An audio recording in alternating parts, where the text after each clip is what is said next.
অত্যন্ত দুঃখের সাথে জানাচ্ছি মুনমুন্দির আর দোকানটা নেই, মুনমুন্দির দোকানটা ভাঙা পড়েছে, ওখানে আর মুনমুন্দি থাকবে না, দোকানটা নেই।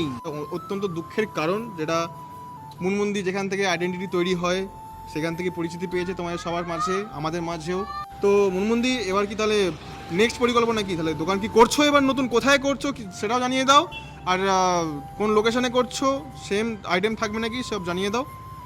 করব কি, করা হয়ে গেছে অলরেডি। এই যে আমার Seriously? নতুন দোকান। এই এই সামনে তো দাঁড়িয়েছিলাম, তুমি বলোনি তাহলে এই জায়গায় তোমার দোকান? একদম। কি বলছো? তো তোদের সবাইকে সারপ্রাইজ দিলাম। হ্যাঁ খুব শিগগিরই। গাইস, নতুন দোকান, মুনমুন্দির নতুন দোকান, সিরিয়াসলি লোকেশন জানিয়ে দাও। লোকেশন হচ্ছে শতাব্দী বাগ, সেন্ট জেভিয়ার্স রোড, শতাব্দী বাগ, নিয়ার ব্লিসেজ স্কুল। তো যেখানে দোকান ছিল, যে আগে যে পুরনো দোকানের অ্যাড্রেস ছিল, হ্যাঁ, হ্যাঁ। সেখান থেকে 2 মিনিটের ডিস্টেন্স। সিরিয়াসলি 2 মিনিটের মানে ওখান থেকে 2 মিনিট, মানে কি টোটো করে না বাইকে করে নাকি